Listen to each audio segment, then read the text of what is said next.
Admiral Zexathera stood before the massive holographic display aboard the flagship Crimson Talon. Her forearms crossed in satisfaction as she watched the blue-green world rotate slowly before her. Earth. Such a small, insignificant planet, yet it had somehow managed to resist the hegemony's expansion for 3 whole cycles. Today, that resistance would end. "Commander Vorth," she clicked in the guttural language of her species, "deploy the atmospheric processors. I want every major population center identified and targeted within the next solar rotation." The insectoid commander's mandibles clicked in acknowledgement. "Yes, Admiral. The humans will learn what happens when lesser species defy the hegemony." Zexathara's reptilian eyes gleamed with anticipation. The hegemony had conquered 14 star systems without significant resistance. These humans, with their primitive chemical rockets and simple energy weapons, would be no different. Intelligence reports suggested they were still centuries behind hegemony technology. Their military forces were scattered across their single planet, fighting among themselves like the barbarians they were. "Admiral," Communications Officer Kethvor interrupted, his tentacles writhing with excitement. "We're receiving transmissions from the human governments. They appear to be attempting surrender negotiations." A low rumble of amusement echoed through Zexathara's throat. "Already? And we haven't even begun the bombardment. Put them through." The holographic display shifted to show a collection of human faces, their pale pink skin and strange dual optic arrangement making them appear almost comical to the assembled hegemony officers. One of the humans, wearing some sort of ceremonial covering, spoke in their barbaric language. "To the forces approaching our world," the human said, its voice carrying through the universal translators. "I am Secretary General Harrison of the United Nations. We request an immediate cessation of hostile actions and wish to open diplomatic channels to discuss terms of coexistence." Laughter erupted throughout the bridge. Zexathara's officers found the notion of coexistence with such primitive beings absolutely hilarious. The Admiral raised one of her clawed hands for silence. "Translate this for the humans, Kethvor. Tell them there will be no coexistence. Their planet's resources are required for the greater good of the hegemony. They have 2 solar rotations to evacuate their major population centers before we begin bombardment operations. Those who survive the initial strikes will be relocated to work colonies in the outer systems." She paused, studying the human faces on the screen with predatory interest. "Actually, add this. We have reviewed their planetary defenses and found them amusing. Their resistance will serve as excellent training for our newest recruits." As the transmission ended, Zexathara turned to study the tactical displays showing Earth's military installations. Scattered bases, primitive aircraft, and what appeared to be basic missile silos. The humans had divided their forces among hundreds of separate nations, each with their own military structure. It was inefficient, chaotic, and tactically moronic. "Begin the demonstration bombardment," she ordered. "Target their largest military installation, something called Pentagon. Let them see what real weapons can accomplish." The massive dreadnought's primary cannon began to charge, its energy signature building to devastating levels. On the tactical display, Earth's primitive detection systems were finally beginning to register the hegemony fleet's presence. Panic signals erupted across their communication networks as their military commanders attempted to coordinate some sort of response. "Admiral," Tactical Officer Grexanin reported, "human forces are mobilizing worldwide. Their aircraft are launching from multiple locations, and several of their primitive missile platforms are powering up." "Let them come," Zexathara hissed with amusement. "It will make the demonstration more impressive when their entire attack fails to penetrate our shields." The main cannon reached full charge. Energy readings showed enough destructive potential to level an entire city. This would send a clear message about the futility of resistance. Zexthara's tail swished with anticipation as she prepared to give the firing command. But something was wrong. Commander Vorth's mandibles were clicking rapidly, a sign of confusion. "Admiral, we're detecting massive energy signatures emerging from the human planet's surface. They appear to be launching something." "They're missiles?" Zexthara asked dismissively. "Our point defense systems will handle them easily." "No, Admiral. These signatures are different, much more powerful than their known technology should allow. And they're not launching from their known military installations. They're coming from locations we hadn't even detected." Zexthara's eyes narrowed. "Explain." "The launches are originating from deep underground facilities across the planet. Facilities that weren't visible on our scans. The energy signatures suggest weapons far more advanced than our intelligence reports indicated." The Admiral stared at the tactical display in growing unease. Bright dots were rising from Earth's surface at impossible velocities. Whatever the humans were launching, it was moving faster than anything in the hegemony's arsenal. "Time to impact?" she demanded. 17 time units, Admiral, but that's impossible. Nothing should be able to cross that distance so quickly unless... Unless what? Zexthara's voice carried a dangerous edge. "Unless they possess faster-than-light capability, Admiral, which our intelligence clearly stated was beyond their technological reach." The bridge fell silent except for the humming of instruments and the soft clicking of nervous mandibles. Zexthara watched the approaching projectiles with growing dread. Either their intelligence had been catastrophically wrong, or the humans had been hiding their true capabilities. "Evasive maneuvers," she ordered. "All ships, scatter formation, ready all defensive systems." But even as she gave the orders, she could see it was too late.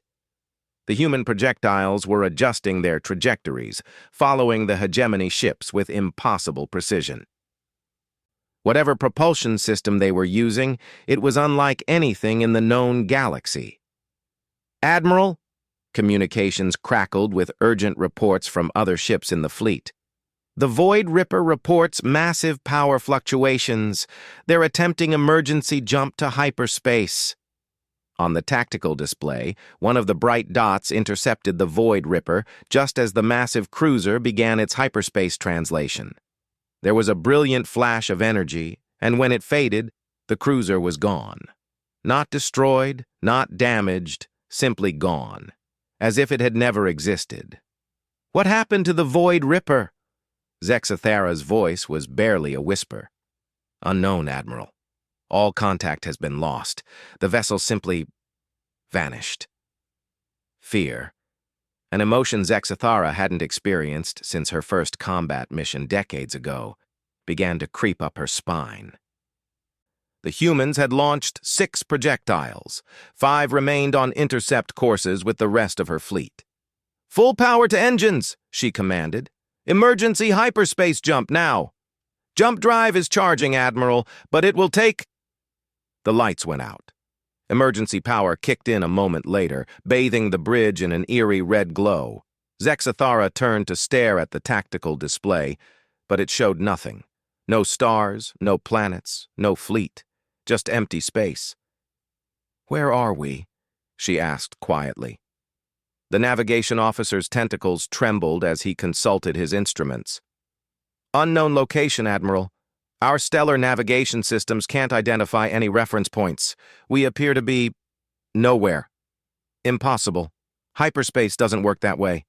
You can't be displaced to an unknown location unless something with superior technology forced the translation," Commander Vorth finished quietly. As if summoned by his words, a new signal appeared on their communications array. Not from any known hegemony frequency, but from something else. Something that had been waiting for them in this empty space between stars. "Admiral," Kethvor's voice shook with terror, "we're receiving a transmission. Audio only. It's in our language. Put it through." The voice that filled the bridge was human, but it spoke perfect hegemony standard with an accent that suggested years of study. More unsettling, it carried an undertone of quiet amusement that made Zexathera's blood run cold. "Greetings, Admiral Zexathera of the Hegemony Third Fleet. This is Captain Sarah Chen of the Terran Defense Initiative. Welcome to the Kuiper Detention Facility. I hope your stay here will be educational." Zexathera found her voice after several long moments. "This is impossible. Your species lacks the technology for interstellar displacement.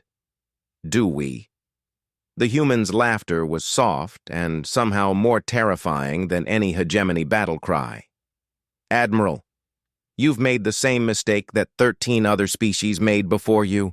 You assumed that what you could see was all there was to see. You based your intelligence on public human governments, their declared military capabilities, and their civilian space agencies. But you failed to account for what humans do best. We lie, we hide, and when cornered, we become something far more dangerous than you could possibly imagine." The transmission paused, and Zexathera could hear quiet conversations in the human language happening in the background. When the voice returned, it carried a note of anticipation. "Oh, and Admiral, you might want to check your long-range scanners. You're about to have visitors." Admiral Zexathera's claws scraped against the command console as she stared at the impossible readings on her scanner display. 3 massive energy signatures were approaching their position through what should have been empty space. The signatures were larger than anything in the Hegemony's fleet, including their largest dreadnoughts. "Identification?" she demanded, though part of her already knew the answer would be unsettling. "Unknown vessel classifications. Admiral," the sensor operator replied, his voice barely steady. "But the energy patterns, they match the projectiles that displaced us here." The main view screen activated without any input from the bridge crew, displaying an image that made every officer on the bridge take an involuntary step backward. 3 ships hung in the void before them, and they were unlike anything in the galactic databases. Sleek, angular, and somehow predatory in their design, they seemed to absorb light rather than reflect it. Each one was easily twice the size of Zexathera's flagship. "Those are human vessels?" Commander Vorth's mandibles clicked in disbelief. "Admiral," Communications Officer Kethavor interrupted, "we're receiving another transmission, multiple sources this time. Put it through." This time, 3 different human voices filled the bridge. Each spoke with the same unsettling confidence as the first. "Admiral, this is Colonel Marcus Webb of the TDI Wraith Division. The ship you're currently observing is the Nightmare. I trust you're finding our hospitality adequate so far." A second voice joined in, female, and carrying what humans might call a smile in its tone. "This is Commander Lisa Park aboard the Banshee. We've been looking forward to meeting representatives of the Hegemony for quite some time." The third voice was older, more gravelly, and somehow the most intimidating of all. "And I'm Admiral James Morrison of the Reaper. Before we continue this conversation, Admiral Zexathera, perhaps you'd like to know what happened to the rest of your fleet." The main display shifted to show tactical information that made Zexathera's heart skip several beats. Her entire fleet, 96 vessels of various classes, was displayed in a neat grid formation in space. But they weren't where they should be. They weren't even in the same star system anymore. "Your ships are currently located in a star system approximately 400 light-years from Earth," Admiral Morrison's voice continued conversationally. "Each vessel has been disabled and moved there for processing.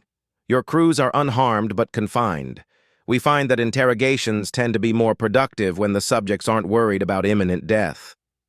"This is impossible," Zexathera whispered. "No known technology can move an entire fleet instantaneously across interstellar distances." "No known technology," Colonel Webb agreed cheerfully. The key word there being known. "You see, Admiral, while your hegemony was busy conquering primitive worlds and patting itself on the back for its technological superiority, Humanity was busy learning from our mistakes. Commander Park's voice took on a lecturing tone. We spent centuries fighting each other with increasingly destructive weapons. We developed technologies that could crack planets, burn atmospheres, and turn entire star systems into graveyards. We got very, very good at killing. But then we grew up, Admiral Morrison added. We realized that survival meant more than just having bigger guns. It meant being smarter, more adaptable, and most importantly, being prepared for threats we couldn't yet imagine. So we went dark, Webb continued. We let the public face of humanity appear weak, divided, and primitive. We encouraged that perception through careful intelligence leaks and staged military exercises that showcased our limitations. Meanwhile, the real human military went underground. The display changed again, showing cross-sectional views of Earth that revealed something that made Zexathara's blood turn cold. The planet wasn't just inhabited on the surface. Massive underground cities and facilities honeycombed the entire world, connected by transportation networks that defied conventional physics. The scope of construction was staggering. For the past 2 centuries, Park explained, we've been building, not just weapons or ships, but an entire shadow civilization. Every human child learns basic physics, chemistry, and military tactics alongside reading and mathematics. Every human adult contributes to the defense of our species in some way, whether they know it or not. Your intelligence reports focused on our surface governments. Morrison's voice carried a note of grim amusement. They never realized that those governments answer to something much older and much more dangerous. Something that's been preparing for exactly this scenario since the moment we detected our first alien radio signal. Zexathara found her voice, though it sounded weak even to her own ears. What do you want? If you possess such capabilities, why allow us to approach your planet at all? The pause that followed was long enough to make every officer on the bridge nervous. When the humans finally responded, it was Colonel Webb who spoke, and his tone had lost all traces of humor. Because we needed to know what we were dealing with, Admiral. You're the 14th species to attempt conquest of an inhabited world in this sector of the galaxy. We've been watching the hegemony's expansion for decades, studying your tactics, your technology, your psychology. We intercepted communications from the worlds you conquered, Park added, her voice turning cold. We know about the work colonies. We know about the population relocations. We know about the species that resisted and were eliminated. So we decided to send a message, Morrison concluded, not just to the hegemony, but to every species in this galaxy that thinks conquest is an acceptable way to expand their territory. The main display shifted to show something that made Zexathara's entire crew recoil in horror. It was a tactical overview of hegemony space, but something was wrong. Several star systems that should have shown green indicators for hegemony control were displaying red warning markers. "What have you done?" Zexathara demanded. "We've been busy," Webb replied simply. "While your fleet was approaching Earth, human strike teams were visiting some of your more important installations, military academies, fleet construction facilities, command and control centers. Nothing that would harm civilian populations, of course. We're not monsters." "But your military infrastructure?" Park's voice carried a note of satisfaction. "Let's just say the hegemony's ability to project force has been significantly reduced." The display zoomed in on specific locations, showing human ships in orbit around hegemony worlds. The vessels were smaller than the 3 massive ships currently holding Zexathara's flagship, but they were clearly of the same advanced design, and there were dozens of them. "Your Central Military Command on Hegemony Prime received our ultimatum approximately 6 hours ago," Morrison explained. "All conquered worlds are to be granted immediate independence. All enslaved populations are to be released and provided with transportation to worlds of their choosing. All military expansion is to cease immediately." "And if they refuse?" Zexathara asked, though she was beginning to suspect she didn't want to know the answer. Then we'll show them what humans are really capable of when we stop playing nice. The transmission was interrupted by an urgent signal from somewhere within the Hegemony Fleet's communication network. Kethvor looked at his instruments in confusion. "Admiral, we're receiving a priority signal from Hegemony Prime. It's marked as a fleet-wide emergency broadcast." "Put it through." The voice that filled the bridge was that of Supreme Admiral Korksvon, the highest-ranking military officer in the entire Hegemony. But instead of the commanding tone Zexathara expected, the Supreme Admiral's voice shook with barely controlled panic. "All fleet commanders, this is Hegemony Prime. We are under attack by unknown forces.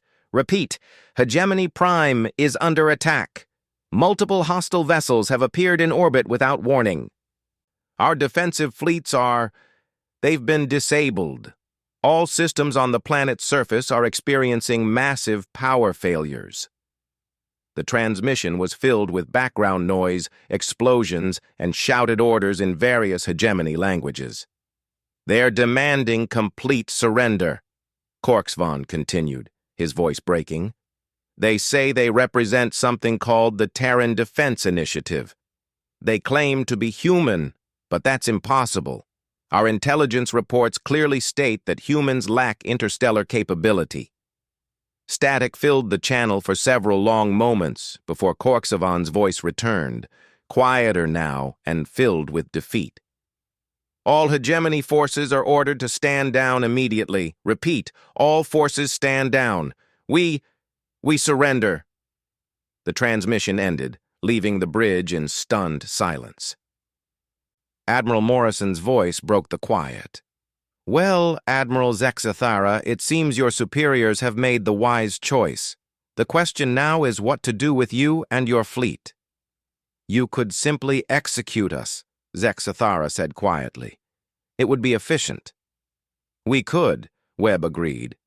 "But that would make us no better than the Hegemony. Besides, dead enemies don't spread stories." "Stories?" Zexathara's confusion was evident. "You're going to return home, Admiral," Park explained. "You and your crews are going to tell everyone what happened here. You're going to explain that humans aren't the primitive species the galaxy assumed. You're going to make sure that everyone understands exactly what happens to species that think conquest is an acceptable hobby." 6 months later, Admiral Zexathara stood before the Galactic Council Assembly, her once proud military bearing replaced by something that looked suspiciously like trauma. The massive amphitheater was filled with representatives from dozens of species, all waiting to hear her testimony about the human encounter. She had volunteered for this presentation, despite the personal cost.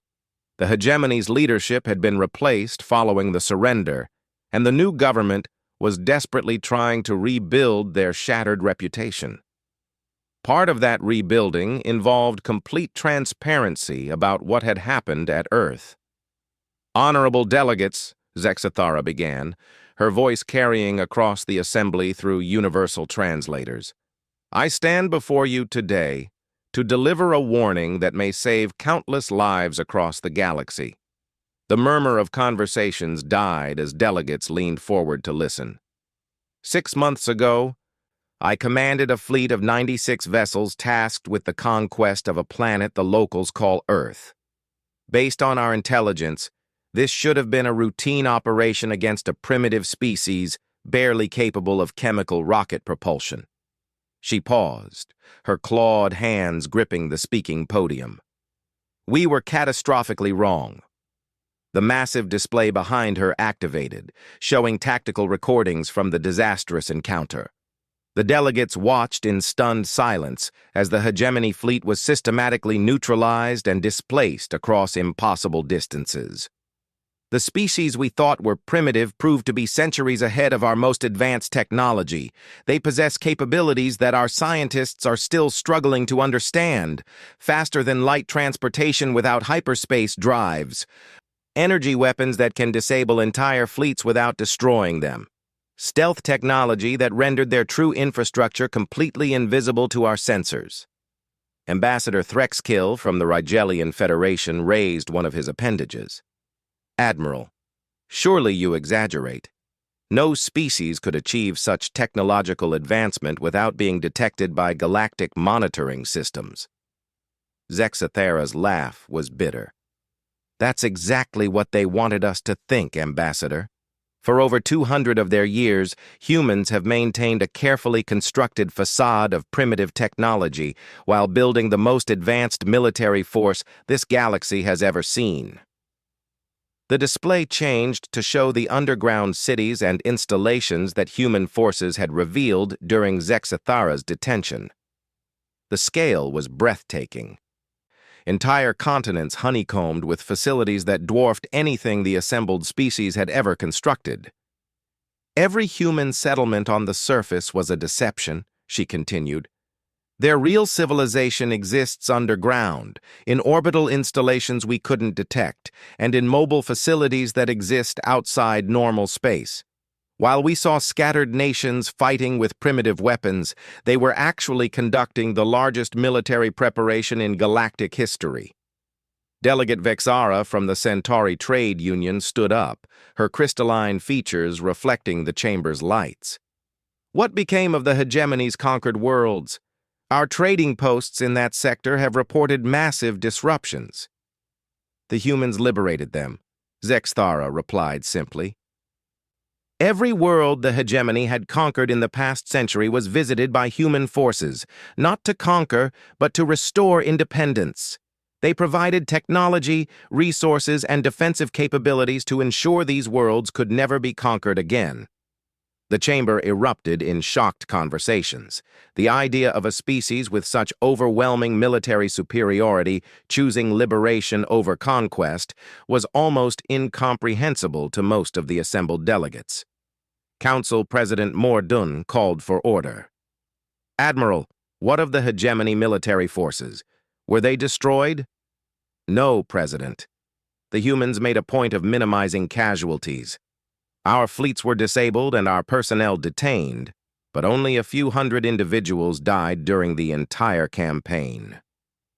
Those deaths occurred when local commanders chose to fight rather than surrender.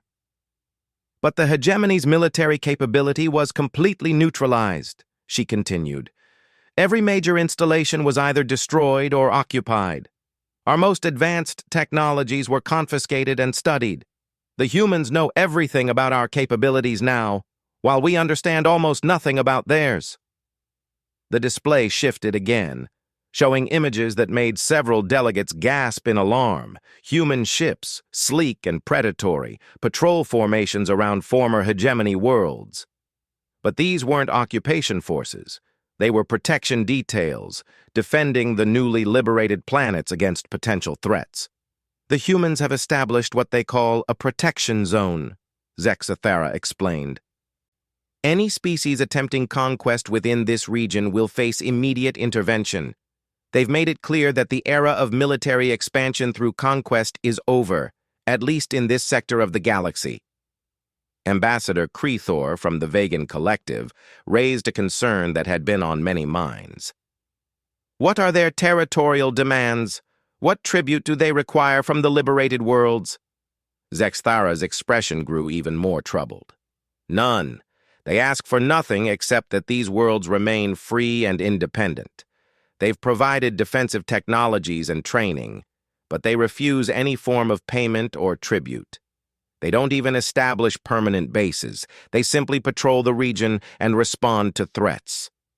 The silence that followed was profound. In a galaxy where conquest and tribute were standard practices among spacefaring species, the concept of protection without compensation was almost incomprehensible. There's something else, Zexathera continued, her voice dropping to a whisper that somehow carried clearly through the vast chamber. During my detention, I was given access to human historical records. I learned something that should terrify every species in this galaxy. The display changed one final time, showing a timeline of human military conflicts. The sheer scale of warfare depicted made even the most militaristic delegates uncomfortable. Humans have been at war with themselves for their entire recorded history. Not occasional conflicts over resources or territory, but constant, devastating warfare using increasingly destructive technologies. They've fought wars that killed hundreds of millions of their own species. They've developed weapons capable of destroying their entire planet. And then, approximately 3 centuries ago, they stopped. The implications of that statement settled over the assembly like a heavy blanket. Not because they became peaceful, Zexthera clarified, but because they realized they had a choice: unite or face extinction. They chose unity, but they never forgot how to wage war. Instead, they became very, very good at it. The technology they used against us? It was developed for fighting themselves, weapons designed to neutralize superior numbers, overcome defensive positions, and end conflicts quickly with minimal casualties. They spent centuries perfecting the art of warfare, and then they turned that expertise outward. Delegate Prexvol from the Andromedan clusters stood up, his bioluminescent patches flickering with agitation. What does this mean for galactic stability? Are the humans planning further expansion? Zexthera shook her head. They've made their position clear through actions rather than words. They want to be left alone, but they won't tolerate conquest or genocide anywhere within their sphere of influence. They've created a new paradigm where military force is used to prevent aggression rather than enable it. But here's what should keep you awake at night, she added, her voice taking on an ominous tone. Everything they showed us, every capability they demonstrated, every ship we encountered, according to their own records, that represents less than 5% of their actual military capability. The chamber fell silent, except for the sound of nervous breathing and the clicking of anxious mandibles. They called themselves the Terran Defense Initiative, Zexthera continued. Not the Terran Empire or the human hegemony. Defense. They've built the most powerful military force in galactic history for the sole purpose of defending against threats. And they've made it clear that they consider conquest-based expansion to be exactly that kind of threat. President Mordon leaned forward in his throne. What is your recommendation, Admiral? Simple, Zexthera replied. Don't threaten them, don't threaten their allies, and don't engage in conquest anywhere they might notice, because if you do, you won't be facing just another spacefaring species. You'll be facing something that spent centuries learning how to kill its own kind efficiently and has now decided to apply those lessons on a galactic scale. The humans have a saying, she concluded. When someone shows you who they are, believe them the first time. They've shown us that they're willing to use overwhelming force to protect the innocent and prevent conquest. I suggest we all take that lesson very seriously. As the assembly began to dissolve into worried conversations, Zexthera stepped away from the podium. She had delivered her warning. Whether the galaxy's various powers chose to heed it was no longer her responsibility, but deep in her hearts, she knew the truth that none of the assembled delegates wanted to acknowledge. Humanity hadn't just changed the balance of power in the galaxy. They had fundamentally altered the rules of the game. The age of conquest was ending, whether the galaxy's empires wanted it to or not. And if any species was foolish enough to test those new rules, well, the humans had been very clear about what happened to things that went bump in the night. The boogeyman struck back, and the boogeyman had won. In the months that followed, reports filtered in from across the galaxy.